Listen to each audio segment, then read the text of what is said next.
A very good evening to all of you. Dr. Rajiv Modi, respected chief guest for the day, guest of honors, dignitaries, and my fellow colleagues. It's indeed an honor to be there for a part of IAMICON, Indravadan Ambalal Modi Innovation Conclave, this which has been started in 2013. And this is a brilliant idea by none other than Dr. Rajiv Modi to start and propagate the science for the medical fraternity.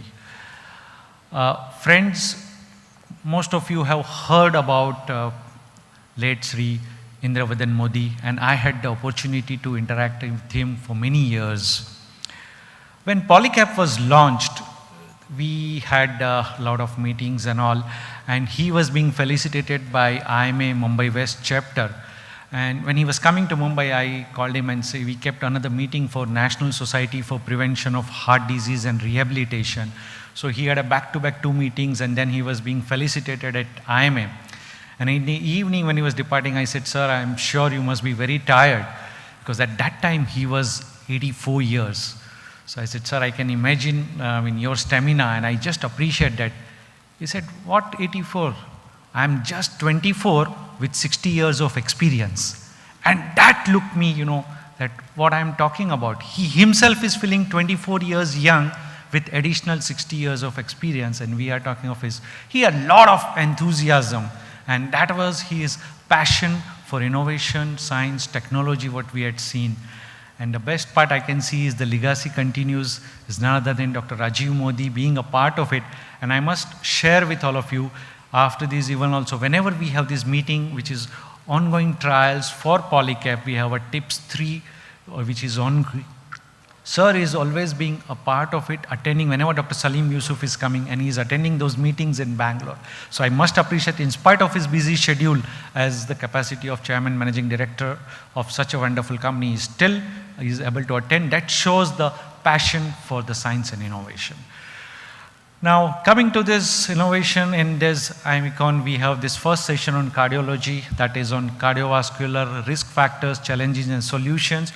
We have excellent speakers with us, and to start the session, I would introduce our chairperson for this session, none other than Professor Dr. S. Jairam, which I'm sure this crowd does not require any introduction. He has served in the said JJ group of hospitals for many years in the Department of Medicine, and at present he is the Dean and Professor of Medicine with Bombay Hospital. He has been a university teacher for postgraduate as well as undergraduates for last so many years. He is teacher of teachers. He has presented various papers at various national and international conferences. He has been the chairman of Bombay branch of API. He has been the advisory committee of JAPI, and of course there are so many laureates attached to sir. So without much time, I would request Dr. S. Jairam to start the session. Thank you. Good evening, ladies and gentlemen. 2 minutes before I come to the speaker, I'm thankful to the Cadila Pharmaceuticals for having given me this opportunity to chair a session of a person who is very eminent in the field of cardiology, as we all know. I also happen to know Mr. Indravadan Modi, but not so well really. I met him a few years back before he died, and somebody pointed out that this is Mr. Modi. Looked old. I thought, yes, carrying on in life. But when I was introduced and I started talking to him, I could feel the vibrations. Tremendous zest for life, energy, discipline, commitment, honesty. Looks like rare words in today's parlance, but he was a combination of all this. And at the age of 83, he was a live wire, and he was working with full commitment towards society. Sometimes I wish, even if we have 2%, maybe 1% of these kinds of people in our today's India, where would we reach? Let's hope it will come. There's only one more thing I wanted to say. Dr. Rajiv Modi and colleagues from the Cadila, you probably have not realized that inadvertently and through providence, you are given the title IAMICON. So Mr. Indravan Modi is not I was, he is I am. So his spirit is still going on, and it is because of him, I think, that the company is progressing further with the dynamic support from yourself. I am also very happy, and all of us, I'm sure, will heave a sigh of relief for having heard Sir Anthony Coates telling us that there are a few antibiotics in the pipeline. We are really helpless, restless, and as I would say, lachar, because we don't know how to treat infections today, some of them.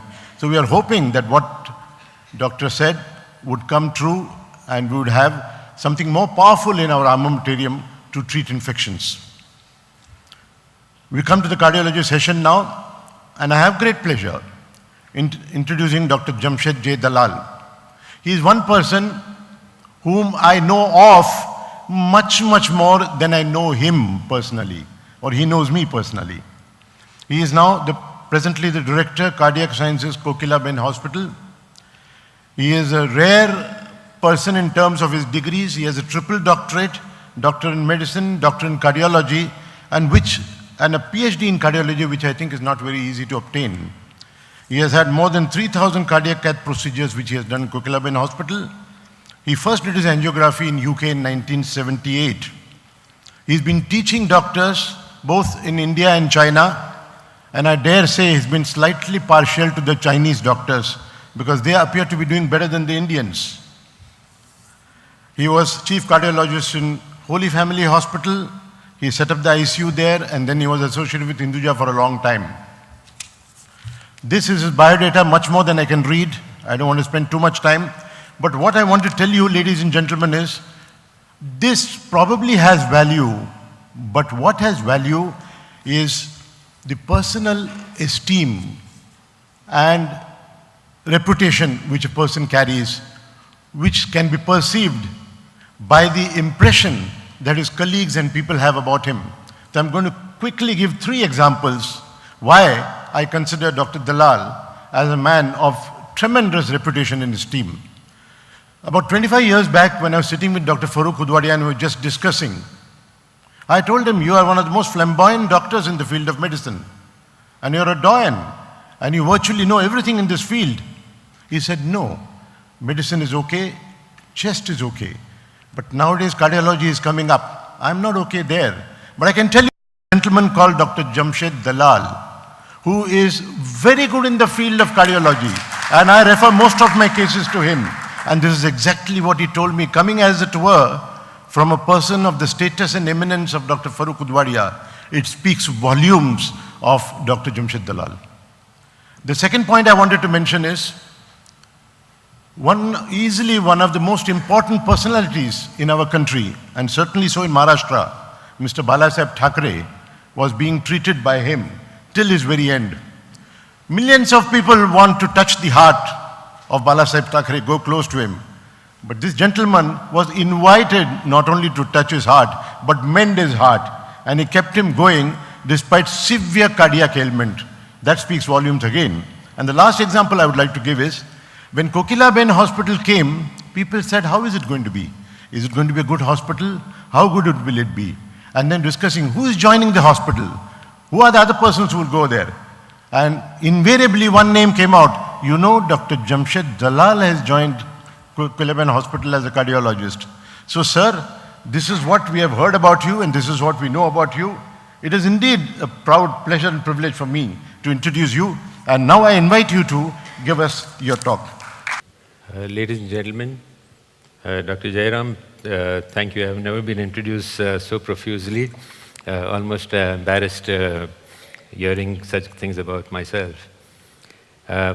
All this evening you have been hearing such spectacular talks related to so many subjects. I think it will be probably a little bit of a boring part for me to talk to you about medicine. But however, a part of today's session is to talk about some of the innovative medical products that have been brought to field by Cadila. As you know, cardiovascular disease remains one of the commonest cause of death. And very recently, I heard a speaker say that in the last 100 years, except for 1 year, when a flu epidemic was the #1 cause of death, cardiovascular disease has remained the #1 cause of death in this world. So I think we need to do something about it, and here are some of the steps that Carol has taken to help us. As you can see, the cause of death is now considerably changing.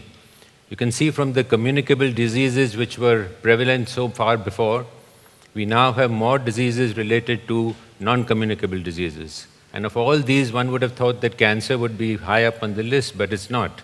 It's cardiovascular disease, and it remains the #1 cause of death, not just in India, but in all over the world. If you look at the changing epidemiology in India, and you can see from 1960 to 2000, and you can see the urban and rural divide, and you can see virtually a 5-fold increase in cardiovascular diseases.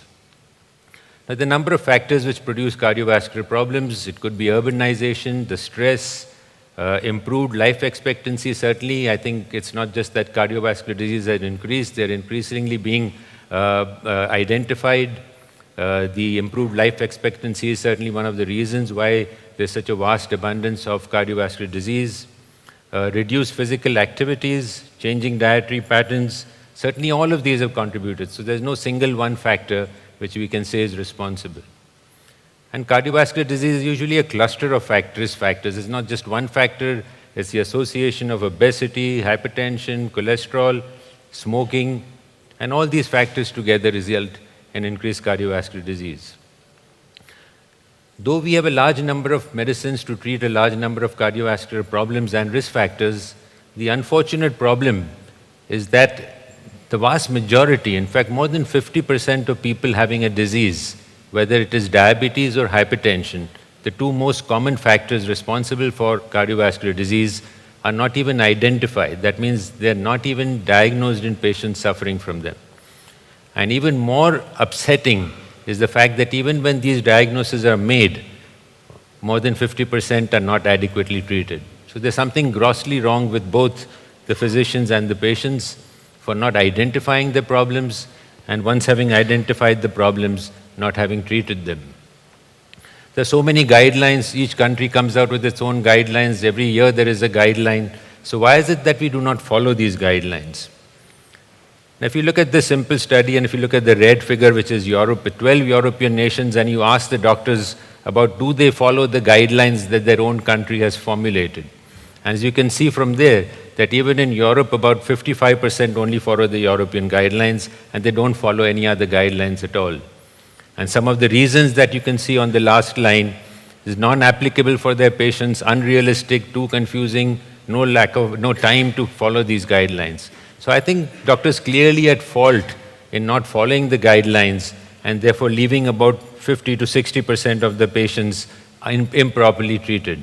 I think this is one of the important reasons why cardiovascular disease has not completely come under control. So there are many guidelines who have understood this problem. And for example, in 2013, when the American College of Cardiology made guidelines for lipids and cholesterol are a very important part of cardiovascular problems. And we had guidelines which said various things, bring the LDL down to this value, do these measurements, do those measurements. And they thought, let's simplify the guidelines so that more people can follow the guidelines and more patients are brought under its purview. And therefore, they divided patients into just two simple categories, those who required high-intensity statins and those who required moderate-intensity statins. As you know, you got statins, you got ezetimibe, you got bile acid sequestration, you got many drugs to reduce cholesterol. But the statins are the only and the most important drugs to reduce morbidity and mortality of cardiovascular disease and stroke in patients with hyperlipidemia, not only because they reduce cholesterol, but because there are various other factors. And they formed very simple guidelines, and I don't think this is the forum to go into the details of these guidelines, but the guidelines were to virtually treat all patients almost irrespective of what their levels were. So we should not get too much bogged down into measurements of lipid levels and then treat to specific targets, but simply treat a large number of patients irrespective of whether they have high or low lipids, only looking at their risk factors and then accordingly treating them. So if you have a diabetic or a hypertensive and if his lipids are normal, he needs to be on a statin to reduce his cardiovascular events. And that's the way we need to pursue this in order to reduce the values. The NICE guidelines of 214 also realize that if you want to simplify things, you must make them simple. Now, we always insist on fasting lipids because the fasting lipids are supposed to be more correct in terms of lipid management. But they said, let's do away with the fasting, because fasting often puts off patient from measuring his lipids, often postpones treatment. So they said it was not necessary. And in fact, they did a large study looking at almost 16,000 adults over a long period of time, 14 years, looking at both the fasting and the non-fasting cohorts. And they found that it did not make really much difference. Yes, triglycerides do increase post-lunch, but in fact, they feel that post-meal triglycerides are a better indicator of cardiovascular morbidity rather than fasting triglycerides. And therefore, let's do away with this whole business of fasting. We'll be able to identify more patients and treat more patients. Again, diabetes is a very common association along with lipids for the formation of cardiovascular disease. And the American Diabetic Association has come out with guidelines for statin therapy. And they've suggested that all patients with cardiovascular disease need to be on statins, irrespective of what their lipid levels are. In those without cardiovascular disease, if they're more than 40 years of age and have one risk factor, they need to be treated, and the LDL goal should be brought down to as low as 70. And if you don't have cardiovascular disease, if you're less than 40 years of age, then you should be under treatment if you've got a LDL more than 100 and if you have multiple risk factors. So this virtually brings every diabetic into the fold of statin therapy. And I think it's very crucial that we follow this. And again, important that we follow a lipid level which is reasonably low from 100 to 70. Now, when you talk of statins, there are a number of questions which arise. How large a dose of statins should we give? Is it necessary to continue large doses of statins for a long time? This is a constant worry. Statins is one of the drugs which seem to provoke a great anxiety among patients and doctors alike. Statins have got too many side effects according to, newspapers, for example. They continuously seem to bring out the harmful effects of statins. And is it so? Do they increase the incidence of diabetes? Is it harmful? And what is the low level of LDL that you should achieve? How low should you go? As far as high doses of statins are concerned, the recommendation is to use very high doses like 40 milligrams of rosuvastatin or 80 milligrams of atorvastatin. However, Indians often don't tolerate these doses. Indians are often not willing to take such doses, and doctors themselves seem to be averse to prescribing such high doses. So let me show you this very interesting study which is done in Japan. It's a recent study presented in 2014 called the Apollo study. Now, Japanese are very very sensitive to rosuvastatin like Indians. And they only use small dose, in fact, smaller than Indians as well. They use just 2.5 milligrams of rosuvastatin. So they did a study. Most of the American studies use 40 milligrams of rosuvastatin. And we constantly say that Indians don't use 40 milligrams, therefore are we not really treating our patients adequately? So this is the answer to the question. So in Japan, with the dose of just 2.5 milligrams or 5 milligrams of rosuvastatin, they showed that you could actually produce plaque regression.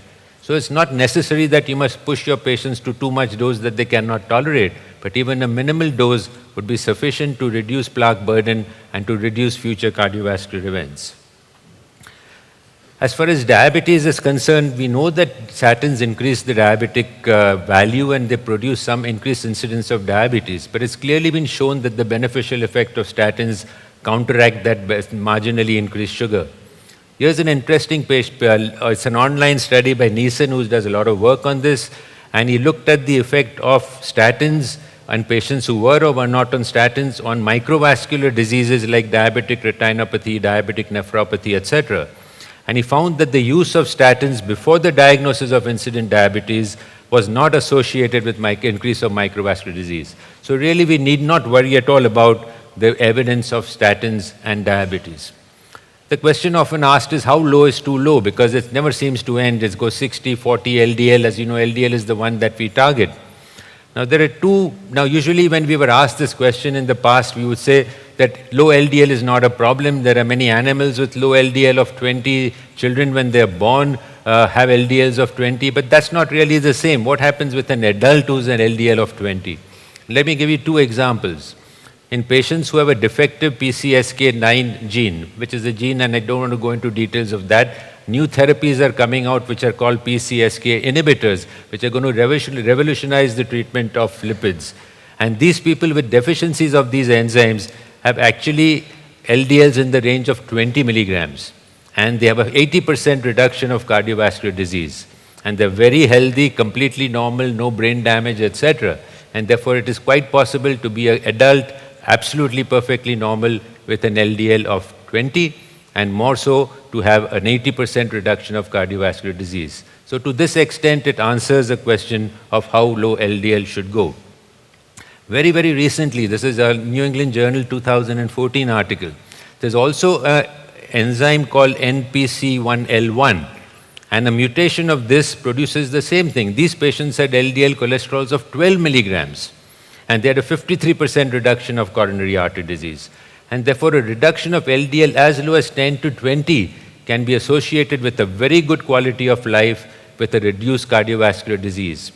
And what they were saying is that the concept should be not how you should lower your LDL, not how low you should bring your LDL, but the concept of low LDL years. Now, these patients do well because they have very low LDLs right from birth. So I think it's a long period of low LDL which is really the beneficial factors. So therefore, if you look back, what should we do? We should start treating LDL as early as possible. Therefore, the concept of polypill and polycap comes in here. Treat your patients very early, because the longer you have a low LDL years, the better it is for the future of cardiovascular disease. The other important risk factor inhibitor is the use of aspirin, and there has been a lot of plus and minus as far as aspirin is concerned. But the present recommendations are mainly for diabetic patients, that all diabetic patients, males below 45 and women below 50, should be on a small dose of 75 to 150 milligrams of aspirin. Now, the Interheart study by Salim Yusuf clearly showed that when you talk of cardiovascular disease, all these risk factors pool on together. So if you're smoking, diabetes, hypertension, there's an increase. When all of them get pulled together, as you can see from the last line, all 9 risk factors are together, and if you see one risk factor, there's a huge difference. So more the risk factors that a person has, the more he's going to have problems. And as you can see from here, if you reduce the risk factors, you can reduce blood pressure, dyslipidemia, and platelet aggregation. You get a significant reduction of cardiovascular disease. Now, I'd like to point out to you importance. We concentrate too much on the heart, but stroke is extremely important. In my mind, stroke is far more devastating than heart disease. Heart disease is more treatable. Heart disease, you can have treatment, surgery, bypass, angioplasty. A stroke with a paralyzed person is really a catastrophe. So I think stroke prevention is equally important when we talk of the whole field of cardiovascular reduction. Now, when you reduce risk factors, you must remember that if you do a 10% reduction and a 10% reduction in blood pressure and a 10% reduction in cholesterol, it doesn't add up to 20%. It adds up to more than twice. So each risk factor reduction in a person with multiple risk factors produces a very significant large reduction of cardiovascular disease. Now, lifestyle modification, we always talk of lifestyle modification, but you all know it's an uphill task. Changing a person's lifestyle is very, very difficult. Compliance, that was a point which was raised earlier. Compliance is one of the biggest problems. If you look at this study, which was the PURE study, these are patients who already had cardiovascular disease and stroke. These are the important 4 drugs that these patients need to take, and look at the percentage of people taking these drugs, less than 25%. There's another trial called the PREMIER trial, and it looks at the number of tablets that you need to take and the compliance. As you can easily see from there, patients taking all 3 drugs to patients taking none. There's a continuous downfall. So the more drugs that you give the patient, the less the patient is going to take these drugs. And if you take less drugs, if you're non-compliant, then your survival reduces. So I think there comes again the importance of the polypill or the multiple drug therapies in single pill to improve compliance. Because if you give 1 pill, the patient's more likely to take it than 2 or 3. The more likely he takes that pill, the more likely he is to survive. And here is a trial again, which is called the EMPIRE trial, which looked at the fixed dose multi-drug therapy versus usual care. And there's a significant, you can see the compliance increases from 23% to 77%. That's a dramatic 3-fold increase. Now, the polypill concept, as you know, was first discussed in BMJ, and the combination of multiple therapies to prevent multiple risk factors all put together. And the advantage and the thought process was that you give this drug therapy to a large number of patients without actually identifying anybody as hypertensive, diabetic, or hyperlipidemia. And the aim would therefore be as we said, low LDL years to try and produce a low LDL, a low blood pressure, a low sugar control, proper sugar control in these patients from a very young age and in a vast large number of patients. And then you'd probably, as per their estimate, almost an 80 to 85% reduction in both cardiovascular disease and in stroke. And of course, there's a big advantage of the polypill. It tackles multiple risk factors, and it increases adherence. It is inexpensive. Of course, there are always concerns regarding the loss of individualized treatment, but I think individualized treatment can go hand in hand with the polypill concept as well. And here, of course, Cadila came in, and you heard from it earlier as well. With the innovators of Polycap, I think the fact, this one particular thought process which can change the field of cardiovascular disease. The Polycap consists of salicylic acid, ramipril, simvastatin, atenolol, and hydrochlorothiazide. Put together, they do not counteract each other. I don't want to go into details of that, but each one doesn't do anything wrong with the other. They have done multiple trials to see that each individual pharmacokinetic profile is preserved. As you can see that when you use the Polycap, the reductions in blood pressure are far better than using single or double drugs.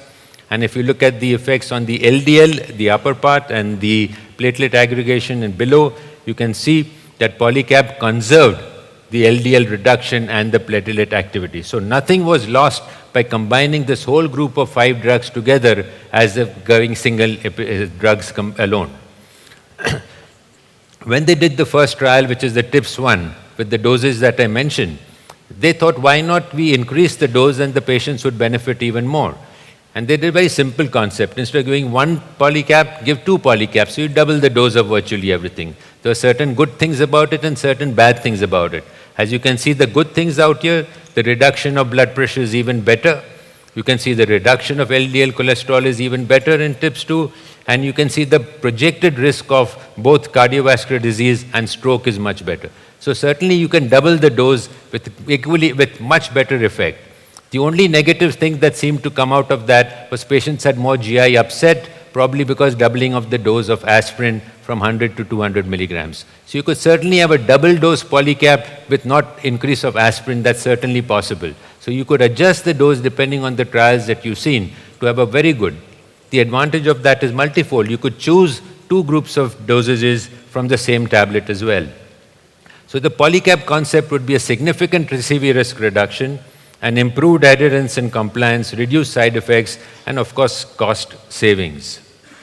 And this, of course, became a hit, and everybody sort of completely grasped the situation and the idea of the Polycap. The European Society of Cardiology spoke about that. The American Heart Association spoke about that. And what are the patients in whom you could use the Polycap? You could use it in high-risk CV patients. There's no doubt about that. You could use 5 drugs instead of 1 drug instead of using 5, and you could give 1 capsule of Polycap or 2 depending on the dose that you required for the given patient. But I think, according to me, the most important use of Polycap is for primary prevention. I think that if you have a patient who already has a lot of problems and is already on a lot of drugs, it's far too late for this patient because he's not going to survive that long. He's going to require interventions, etc. The aim of the Polycap should be to treat the patient walking on the street who has no idea whether his cholesterol is high, who has no idea whether he has blood pressure or diabetes. That is the person you need to tackle. I feel that you do not even need to measure his blood pressure, sugar or cholesterol. You simply need to give him the polypill. It is well tolerated. That has been clearly shown by studies done in India that it's very well tolerated. It's clearly been shown that it's going to have benefit for the patient. And I think if you want to reduce this massive surge of cardiovascular disease in this country, then this is what we'll have to do. We'll have to target the patient at a very basic level at a very young age. I sort of don't know what age to choose. I don't know whether it would be a 20, 25, 30, or maybe even 10 years old. But I think we need to start very early with a drug which is cheap, well tolerated, and for which you don't have to do 100 tests in order to show that it has benefits. Dosing is, as I mentioned, very easy. You could start with 1 and simply up-titrate to 2. There has been a pilot study done in Sri Lanka, for example, to see if polypill is acceptable. 90% of the patients who tried it said they would definitely or probably take the pill for life. And when they asked physicians, 80% to 90% said they would use it for primary prevention. I again harp on the primary prevention because I think secondary prevention is too late. It has to be primary prevention. And the polypill, when they spoke to the US physicians, again, was extremely highly acceptable. So throughout the world, the polypill concept has been acceptable. I would like to finish off by talking about a subject which I think is extremely important, and that is the legacy of drugs, the legacy of effect of drugs. Now, this is a very interesting study. This is the Voskop study which was done 20 years ago. So it's been recently published in the American Heart this year only. Now, the Voskop study was started in 1989. 7,000 patients without coronary artery disease, please note, without coronary artery disease, were randomized to pravastatin, which is a statin, or placebo 5 years. The study was stopped in 1995. Between 1995 and 2011, the patients were just continued on whatever therapy they wanted. There was no follow-up of these patients. They were no longer in the trial, and they were followed for 20 years after that. So from 1995, when the trial finished, to 2011, they looked at what happened. Now, this difference between the last 20 years cannot be attributed to any drugs because they were taking what they wanted. It was not, the trial had finished. And what did they find 20 years later? They found that those who were on statins for the first 5 years and never took any, and whatever they might have taken for the next 15 years, they had a 27% lower coronary artery disease, 13% lower all-cause mortality, 19% reduction in revascularization, 30% reduction in heart failure. And there's no difference in terms of cancer or any other non-vascular disease. So there is a legacy effect. That means you take a drug, you reduce your levels of LDL, for example, in this particular study, and that effect lasts for a very long time, irrespective of what you do afterwards. And I think that's a fascinating thing. For example, if you take 30-year-old patients and you give them the polycap for 5 years, and maybe if they don't take polycap after 5 years, still maybe when they're 40, 50, 60, the effect of this legacy will remain with them and they will have a lesser cardiovascular disease in the future. And I think that's extremely fascinating. And this is the diagram, as you can see from here. The original trial is that small little square. The trial ended at that point, and you see over the next 15 years, actually it widens. So the effect of what you've done, it's like what you teach your child in his earlier days. It remains with the child for the rest of his life. You teach a child something at 15 years, he doesn't remember. If you teach the child when he's 3, 4 years, he'll remember for the rest of his life. And I think the same legacy effect stands here. What you do in the earlier years will stand by for future as well. And this is really fascinating, both in terms of heart disease and in terms of all-cause mortality. And this has been just published this year. And the legacy of drug effects is not just related to lipids and statins. Here is a legacy effect even of blood pressure drugs. And this is the benefit of tight blood pressure control in diabetic patients. And you can see the same legacy effect. Patients with diabetes who were treated with tight blood pressure control, as was done in the UKPDS years ago, and when the UKPDS trial stopped, they also did another 15-year post-UKPDS trial, and these patients continued to show the benefit.